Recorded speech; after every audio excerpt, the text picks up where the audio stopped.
Hi friends, অনেক দিন থেকেই চেষ্টা করছি একটু নিজের ওয়েটটাকে ম্যানেজ করার। কারণ আমার হাইট হচ্ছে 5 feet 3 inch, কিন্তু আমার ওয়েট 65। আমাকে মিনিমাম 5 কেজি লস করতেই হবে। তো ন্যাচারালি সময়, খাওয়া দাওয়া, ঘুম কিছুই সঠিকভাবে হচ্ছে না। তাই অনেক দিন চেষ্টা করার পর আজকে থেকে এটাকে ম্যানেজ করার চ্যালেঞ্জটা নিচ্ছি। দেখা যাক, অন্তত যদি এক সপ্তাহে 1 কেজিও কমে তাহলে আমি এটা কন্টিনিউ করবো। চলো তাহলে শুরু করা যাক। দিনের প্রথমটা আমি শুরু করছি যোগাসন দিয়ে, যোগা দিয়ে। অল্প কিছু যোগা করে তারপর আমি ব্রেকফাস্টের দিকে যাব। খুব নর্মাল, খুব সাধারণ কিছু যোগা দিয়ে আমি শুরু করছি। আস্তে আস্তে একটু কঠিনের দিকে যাব, কিন্তু প্রথম প্রথম খুব সাধারণ যোগা দিয়ে শুরু করলাম। 8 ঘন্টা 30 মিনিট আমি একটু যোগা করে 10 মিনিট মেডিটেশন করে তারপর সকালের জল দিয়ে শুরু করব।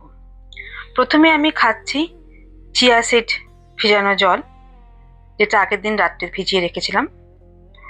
আর যদি আগের দিন রাত্রে ভিজাতে কোনো রকম ভুল হয়ে থাকে, তাহলে পরের দিন সকালে মিনিমাম 8 ঘন্টা আগে ভিজাতেই হবে, না হলে চিয়া সিডগুলো ফুলবে না।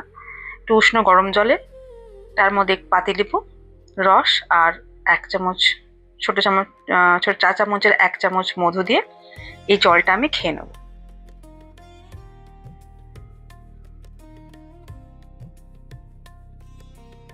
তারপর সকালের ব্রেকফাস্ট আমি করছি। ওটস নিয়েছি, একটু বেসন নিয়েছি। ওটস আর বেসনটাকে 1 চামচ সমপরিমাণ নিয়ে একটু ওর মধ্যে একটা ডিম দিয়ে দিয়েছি।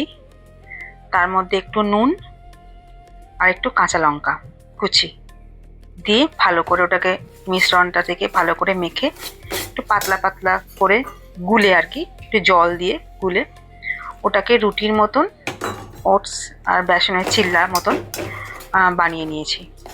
দিয়ে ব্রেকফাস্টে আমি ওটাই নিয়েছি। আর ওই ওটসের চিল্লাটাকে করার জন্য আমি কোনো তেল ইউজ করিনি, তেলের কোনো ব্যবহার করিনি। আমি একটু ঘি নিয়েছি, জাস্ট ঘিটা দিয়ে একটু প্যানটাকে ব্রাশ করে নিয়েছি, দিয়ে ঘিয়ের মধ্যেই ভেজেছি।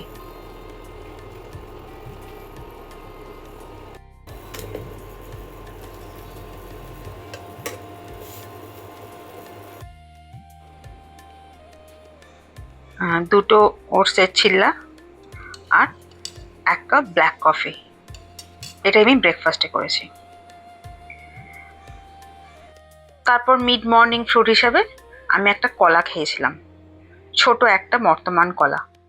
আর লাঞ্চে আমি রেখেছিলাম লাউয়ের ঝোল, একটু স্যালাড আর মাছ।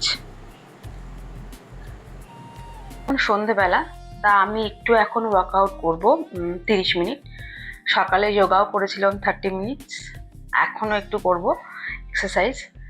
অ্যারোবিক্স হতে পারে, জুম্বা হতে পারে, কোনো মিউজিকের সাথে ডান্স হতে পারে, ফ্রি হ্যান্ড এক্সারসাইজ হতে পারে। আমি 8 ঘন্টা মতো করব। আমি জানি না, এই 7 days চ্যালেঞ্জটা আমি নিয়েছি, যা ডায়েটটা আমার সম্পূর্ণ নিজের। কারণ প্রতিদিন অনেকেরই হয়তো আমার মতন প্রবলেম হতে পারে ক্যালোরি মেপে মেপে খাওয়া। আমার তো সেটা পসিবল হয়নি, কেন অনেক রকম কাজের সাথে আমি যুক্ত রয়েছি। অনেক রকম কাজ করতে হয় সারা সপ্তাহে, ওই ক্যালোরি মেপে অতটা খেতে পারি না। তাই ডায়েটটাকে সম্পূর্ণ নিজের মতন করে নিয়েছি, আর তার সাথে এই এক্সট্রা এক্সারসাইজ বা যোগা আমি যোগ করেছি। দেখা যাক, আমি দেখতে চাই যে 1 সপ্তাহে রেজাল্ট কি আসে। যদি 1 সপ্তাহে রেজাল্টটা আসে তো আমি এটাই কন্টিনিউ করব। দেখছি যে একটুও কিচ্ছু কমেনি, সো তখন আমি ক্যালোরি মেপে খাওয়ার চেষ্টা করব। আমি দেখি আগে 1 সপ্তাহে কি হয়। চলো ওয়ার্কআউটটা করে নিই।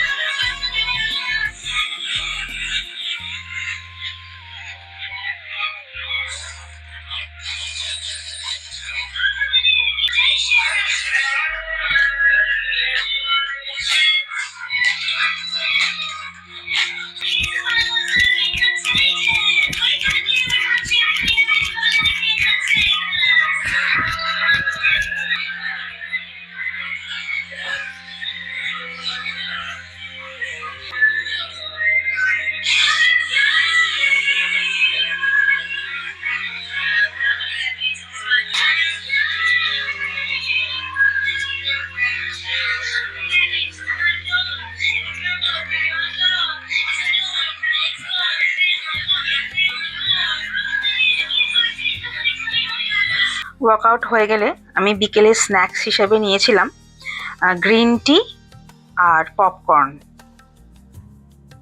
তারপর রাতের ডিনারে নিয়েছি একটু পনির, একটু এঁচোড়ের তরকারি করেছিলাম, তো এঁচোড়টা খেতে আমি ভীষণ ভালোবাসি। কয়েক টুকরো এঁচোড় নিয়েছিলাম আর সাথে একটা রুটি। আর তারপরে ডিনার শেষে আধ ঘন্টা পরে রাত্রে শোয়ার আগে 1 কাপ উষ্ণ গরম জলে আমি এই গুঁড়োটা মিশিয়ে নিয়েছিলাম।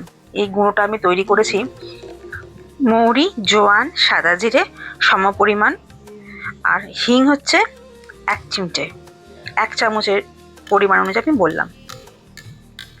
এই মিশ্রণটা রাত্রে খাওয়া খুব ভালো, এতে ঘুমও ভালো হয়, হজমও ভালো হয়, আর ওয়েট লসেও সাহায্য করে। যদি কেউ এই ডাস্টটা তৈরির রেসিপিটা আমার কাছে জানতে চাও, কমেন্ট বক্সে কমেন্ট করো, আমি সঠিকভাবে বলে দেবো। চলো টাটা, আজকের দিনের ডায়েট এক্সারসাইজ প্ল্যান শেষ, আবার দেখা হবে কাল। Good night.